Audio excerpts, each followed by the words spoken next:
Дэлхийд тамхинаас үүдэж жилдээ 7 сая хүн амь насаа алддаг.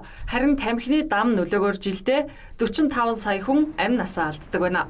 Тиймээс тамхины дам нөлөөг багасгах зорилгоор тамхины хяналтын тухай хуулинд нэмэлт өөрчлөлт оруулах хуулийн төслийг Улсын хурлын гишүүн Баттөмөр өргөн барьлаа. 2012 онд тамхины хяналтын тухай хууль батлагдсанаар тамхины хэрэглээг Монгол улсад багасгаж чадсан гэж үздэг. Харин одоо дараах өөрчлөлтийг нэмж оруулна. Тухайлбал тамхи таны биед хортой гэсэн бичгийг хайрцагны 50 орчим хувьд байршуулснаар манай улсад худалдаалдаг. За үүнийг нэгдсэн үндэсний байгууллагын суурь конвенцоор 75% хүргэх ёстой болж байна. За түүнчлэн хуурамч тамхи манай улсад их хэмжээгээр орж ирж байгаа тул хяналтыг сайжруулах юм байна. Манайд бол яаж ийм нэхэр хуурамч тамхи маш их орж ирж байгаа. Филипп Моррисын одоо тамхи, Марлборо гэсэн тамхи байгаа мөртлөө тэрний хятад үйлдвэрлэсэн. Өөр газруудад үйлдвэрлэсэн. Ийм тамхинууд орж ирж байгаа. Тийм учраас энэ хууль бус судалгааг зогсоох чиглэлээр яг тогтсон бомтоор тэр тамхиг импортлээ. Энэ тамхиг импортснаар яг тодорхой бомтоор гэхээр тэнд тамхины их шинжилгээтэй лабораториудыг байгуулъя. 2012 онд тамхины хяналтын тухай хууль батлагдсанаар тамхины тусгай цэгүүдийг байгууллага бүр бий болгосон.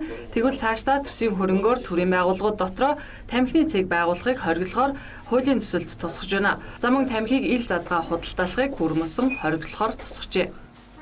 Лангуунаар ил тавьж худалдсараа насан туршийн хүүхдүүд энийг сонирхдаг тийм ээ. Хүн одоо дэлгүүрт орж ирээ худалдаа хийгээ гарахт бол тэр тамхины талаар ингээд ботохгүй бараа бүтээгдэхүүн худалдаад авахд нүүрэн дээр нь тамхи байхаар тамхи татах тийм сонирхолтой хөдөлтэй. Тамхичин хүн бол яг тамхи харангуудаа тамхиас амдаг.